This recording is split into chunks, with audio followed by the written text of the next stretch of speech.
በዕለቱ ጤና ለወገኔ በሚል ስያሜ በሚከተሉት የጤና አገልግሎቶች በኢትዮጵያውያን የጤና ባለሙያዎች ይሰጣሉ። የደም ግፊት ምርመራ፣ የስኳር ምርመራ፣ የሰውነት ክብደት መጠን፣ የጡትና የጉበት ካንሰር ምርመራ፣ የምክር አገልግሎትና ሌሎችም ተጨማሪ የጤና አገልግሎቶች ይሰጣሉ። ቀኑ ኖቬምበር 15 2025 ከጠዋቱ 10 ሰዓት እስከ 2 ሰዓት ድረስ።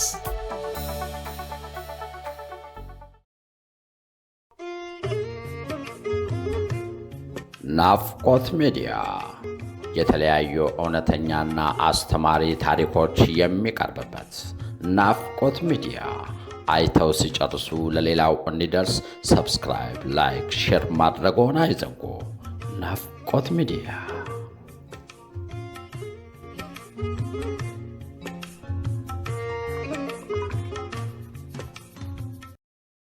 በተደጋጋሚ የህመም ስሜት የነበራቸው በአሜሪካን ሀገር የሚኖሩ አንዲት እናት ማስታገሻ መድኃኒት እየወሰዱ ጊዜያዊ የእረፍት ጊዜን እያገኙ ይቆዩና አንድ ቀን ግን መድኃኒቱ ከህመማቸው ለትንሽ ጊዜም ቢሆን አላሳርፍ ስላላቸው በድንገተኛ ወደ ሐኪም ቤት ይሄዳሉ።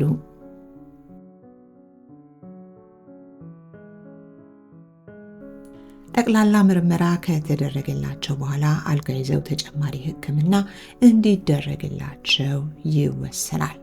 በቦታው ላይ የነበረው የሀገራቸው ልጅ የሆነው ሐኪም ይመጣና የህመማቸውን መነሻ አንድ ባንድ በራሳቸው ቋንቋ ያስረዳቸዋል። ያም ማለት በቀኝ ጡታቸው ላይ እጢ የሚመስል ነገር ስለሚታይ ይህንንም በቀዶ ጥገና ካልተወገደ በስተቀር ውሎ ካደረ የከፋ ነገር ሊያስከትልባቸው እንደሚችል ቢያስረዳቸውም እኚህ እናት አሻፈረኝ ብለው በሐኪሙ ሐሳብ ሳይስማሙ ይቀራሉ።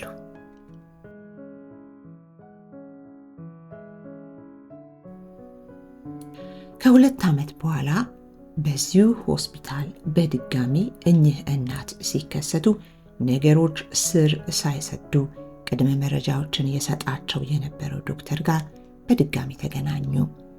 አሁን ለቀዶ ጥገናው ዝግጁ ነኝ ቢሉትም በትንሹ ብለው አስበውት የነበረው ህመማቸው ገፍቶ ወደ ካንሰርነት እንደተቀየረ በተደረገላቸው የምርመራ ውጤት መሰረት ይነግራቸዋል።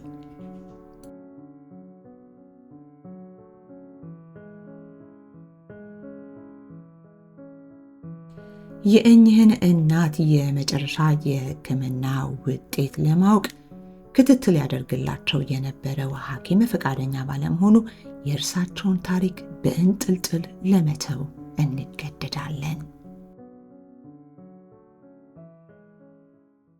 ዛሬ በዓለም ላይ ቁጥር 1 ገዳይ በሽታ የልብ ህመም ሲሆን እንደ አውሮፓውያኖቹ ካላንደር አቆጣጠር በ2020 ዓመተ ምህረት በግምት ወደ 10 ሚሊዮን የሚጠጉ ሰዎች ከልብ ህመም ጋር በተያያዘ ህይወታቸውን አጥተዋል። በዚህም በከፍተኛ የደም ግፊት ምክንያት የሚከሰት ስትሮክ ከፍተኛውን ድርሻ ይወስዳል።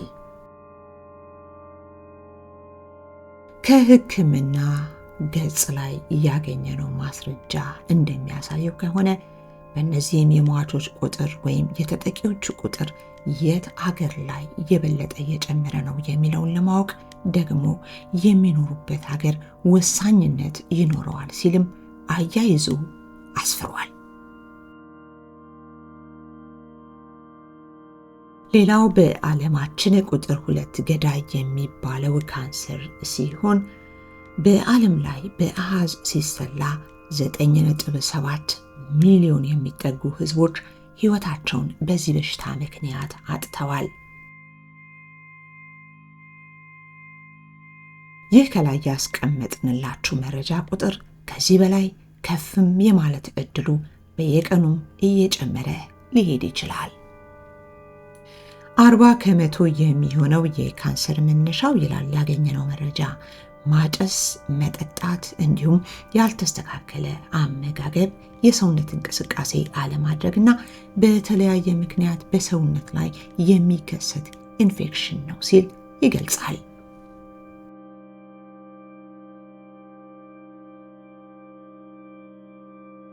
የተለያየ አይነት ካንሰር የመኖሩን ያክል ቁጥር 1 በዓለም ላይ የሰፈረው የሳምባ ካንሰር ሲሆን በአብዛኛው ወንዶችን የሚያጠቃው ከመተንፈሻ አካል ቀጥሎ ጾታ መለያቸው ላይ፣ ወንድነታቸው ላይ የሚከሰት እንዲሁም በቋሚነት የአንጀት ካንሰር ነው።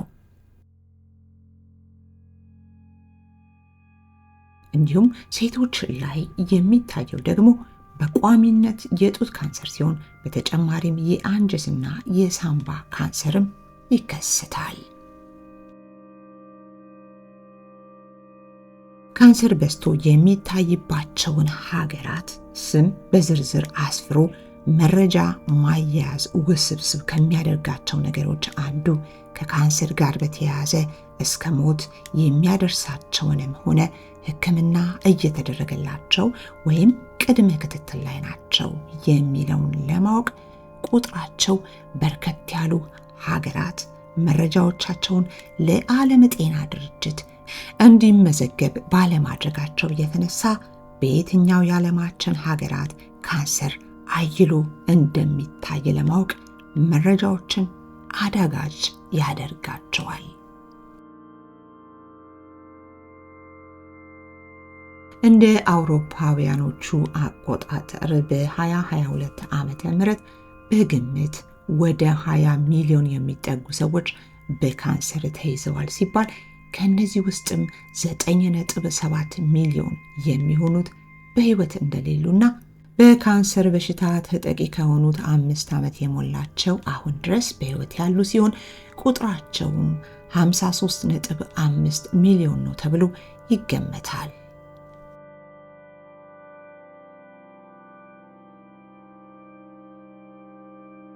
ከ5 ሰዎች መካከል አንድ ሰው የካንሰር ተጠቂም እንደሆነ የሚወጡ ጥናቶች ያሳያሉ። በዚህ ሲቀጥል ደግሞ ከ9 ወንዶች አንድ ሰው እንዲሁም ከ12 ሴቶች አንድ በካንሰር ህይወታቸው ያልፋል። ለዚህ ነው ማንኛውም አይነት በሽታ ከመከሰቱና ስር ከመስደዱ በፊት ለጠቅላላ ምርመራ ሐኪሞቻችንን ቀጠሮ አስይዘን መታየት የሚኖርብን።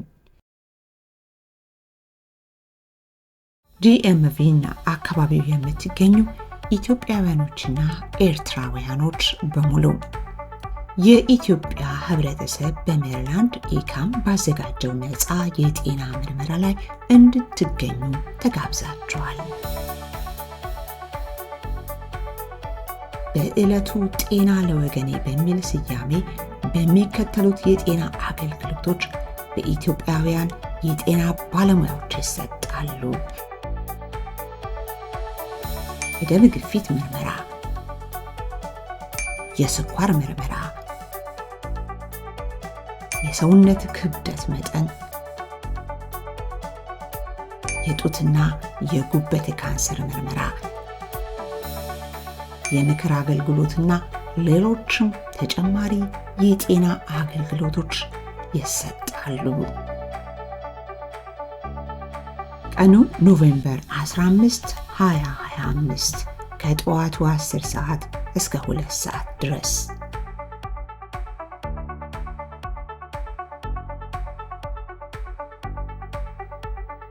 አድራሻ 2024 ዋንኦክ አቬኒው ቦልቲሞር ሜሪላንድ 21207።